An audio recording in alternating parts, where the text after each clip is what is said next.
Por lo visto, los implicados no solo hablaban mal, sino que despreciaban públicamente toda opinión sensata, menospreciándola, como bachillerías, es decir, como cosas de letrados. Hemos visto que ni de lejos todo el reino de Castilla siguió el movimiento comunero. En Álava y frente al conde de Salvatierra, el diputado general Diego Martínez de Álava al frente se mantuvo al lado del monarca, por lo que, tras la derrota de los comuneros, Álava y su ciudad de Vitoria conservaron todos sus fueros y privilegios y ganaron el favor real. Los acontecimientos eran de carácter disperso, tanto para los comuneros como para lo que quedaba de poder real, si acaso quedaba algo. No obstante, los comuneros, tras su victoria en la toma de Valladolid, no solo vieron fracasar su intento de conquistar Medina de Rioseco y con ella la cabeza de la España imperial, sino que en breves fechas perdieron Tordesillas y con ella su principal rey, la reina. Las deserciones comenzaban a hacer estragos entre las filas comuneras. A pesar de lo mal que estaba el bando imperial, entre los comuneros nadie ignoraba que las cosas llevaban un rumbo contrario a lo que deseaban, porque la anarquía y la guerra civil acrecentaban las calamidades del mal gobierno contra el que se habían armado los castellanos. Sin embargo, en esas fechas, a 3 meses y 8 días de haber embarcado Carlos para Alemania, parecía que la evolución era victoriosa, y es que en este movimiento se juntaron una serie de condicionantes. Uno, la osadía de los desalmados, la ira de quienes perdían algo, la cicatería de los avaros y la suerte de los tontos, como en el caso de Dueñas, donde no eran de jurisdicción real, sino del conde de Buendía, a la sazón demente. La fortaleza fue tomada cuando, habiendo sido tomados presos el conde y su mujer, esta la cedió. Pedro Mártir seguía opinando de lo que estaba ocurriendo y decía: veo que esto viene a parar poco a poco en manos de los ineptos, que nada se les da de nada. Noto que se pone en manos de porqueros regir la nave por un mar tempestuoso, arrojando a los pilotos diestros. El 1 de septiembre de 1520, la reina pide que la Junta se reúna en Tordesillas. 14 ciudades están presentes en la misma: Burgos, Soria, Segovia, Ávila, Valladolid, León, Salamanca, Zamora, Toro, Toledo, Cuenca, Guadalajara, Murcia y Madrid. La nobleza asume como suyos los postulados comuneros.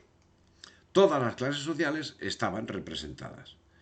En esta situación, Carlos I, el 9 de septiembre, nombra corregente al almirante Fadrique y al condestable Velasco. Jugada política que se aseguraba la colaboración de dos elementos de gran valor militar. Sería el punto de inflexión que marcaría el principio del fin de la revuelta comunera. Así, el 5 de diciembre, los nobles se presentan en Tordesillas. Pese a la defensa organizada a última hora por el obispo Acuña y sus clérigos, la ciudad cae en manos de los reales. Acuña sale hacia Valladolid, en donde penetra con poco esfuerzo, echándose la población a la calle para recibirle en triunfo. La toma de Tordesillas, por parte de las fuerzas imperiales, aunque fue presentada por los comuneros como un hecho de menor entidad, significó un duro golpe, no solo por la pérdida de la custodia de la reina, sino porque tuvo como consecuencia la defección del principal general que apoyaba la causa comunera, el noble Pedro Girón, que fue acusado de traición por los comuneros. Acusación que entiendo motivada no por la actuación de Pedro Girón, sino por el carácter cada vez más vil del movimiento comunero. Expulsados que habían sido de Tordesillas, a mediados de diciembre se reunió por primera vez la Santa Junta de Valladolid. Nombró a Pedro Laso de la Vega jefe de sus tropas, con gran descontento del pueblo, que irrumpió en San Pablo para reclamar el nuevo nombramiento de Padilla. También la Junta emitió notificados quitando importancia a la pérdida de Tordesillas, pero muchos sublevados, desmoralizados ante el hecho, desertaron. Pedro Laso, al verse marginado, también se apartó paulatinamente de los sublevados.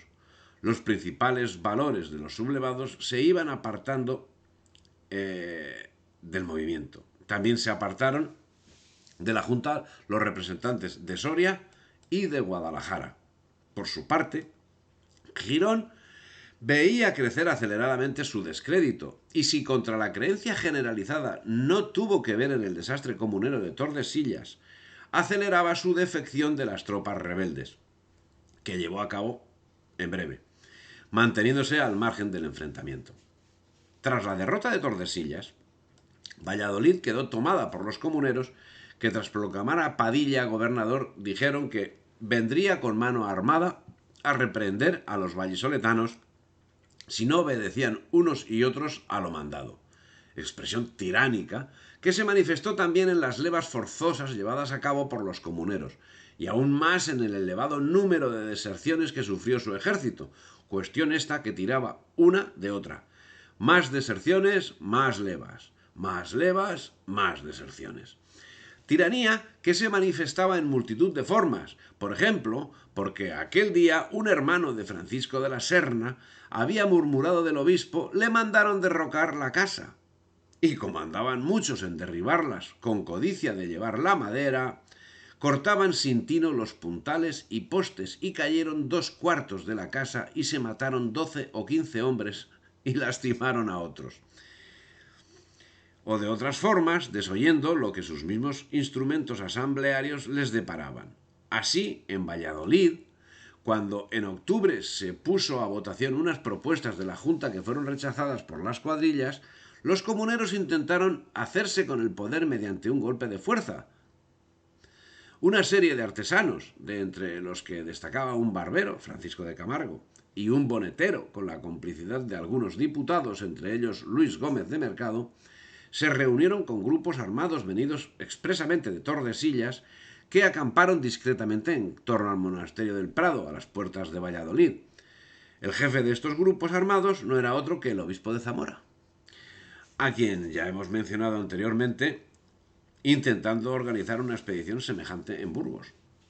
Otro problema añadido en Valladolid era la afluencia de soldados que habían huido de Tordesillas y que se habían trasladado a Valladolid cargados con sus rapiñas. A costa de grandes diligencias y de adelantarse algunos días de salario, obtuvieron los de Valladolid que se volvieran los soldados a su campamento. El ambiente de Valladolid había dejado de ser respirable para Pedro Girón, así que a poco de la derrota de Tordesillas salió de Valladolid y se apartó de la lucha. Otra muestra de lo injustificada que era la acusación de traidor y de la catadura moral y militar de quienes controlaban lo que había dejado de ser un movimiento modélico. 6 meses y 13 días hacía que Carlos había embarcado en La Coruña. El panorama que presenta Pedro Mártir desde el centro neurálgico de los acontecimientos es de tragicomedia. Dice, hoy llaman con boca impura traidores a los que poco hace obedecían, respetaban e idolatraban. Se ha determinado ya que venga el nuncio, pero los de Valladolid no quieren que entre dentro por miedo de que excomulgue al obispo de Zamora y a algún otro sacerdote. Y más actuaciones que son para echarse a reír si no fuese porque son tan penosas que da ganas de llorar. Por su parte, el obispo Antonio de Acuña, que comandaba una tropa compuesta exclusivamente de sacerdotes, atrajo a su causa a Pedro de Ayala, conde de Salvatierra, que se dirigió a Burgos con el objetivo de desplazar a Velasco. A este respecto, la guerra de propaganda, aseguraba que la mayoría estaba amenazada, tanto en un bando como en el otro. De la deriva de la situación puede interpretarse que sean ciertas ambas afirmaciones, aunque no coincidentes en el tiempo. Fray Antonio de Guevara, cuyo devenir lo situó en los lugares más calientes de la revuelta, en concreto en el convento de Medina del Campo, donde se inició el incendio de la ciudad, decía de los más calificados comuneros que ni saben lo que siguen y menos lo que piden. Y acabó echando en cara a los del pueblo sus desmanes. Les afeaba la manera de pedir justicia y les animó a cejar en su actividad. Curiosamente no fue pasado por las armas, muy curioso, sino que fue enviado a Río Seco con orden de no volver. A raíz de este hecho, el autor señalado señala sin fuente histórica que tras ser expulsado de Valladolid, Guevara trató con Pedro Girón lo necesario para la toma de Tordesillas por las tropas reales, pero la actuación llevada a cabo por el conde de Ureña tras la pérdida de Tordesillas por parte de los comuneros desmiente esa afirmación. Triste es la sensación que dejan las noticias históricas sobre los comuneros. Pedro Mártir, que residía en Valladolid y que tenía amistad personal con Pedro Laso de la Vega y con el obispo de Zamora, el terrible Antonio de Acuña, relata que el atrio del comendador Rivera, donde yo habito, es grande y está asignado al fisco popular porque su dueño es enemigo de los junteros. Aquí se reúnen los procuradores junteros que han quedado a tratar de sus inepcias. Terrible juicio, que deja al descubierto la categoría de la sublevación. Si te ha gustado el vídeo, dale me gusta, difunde y suscríbete al canal.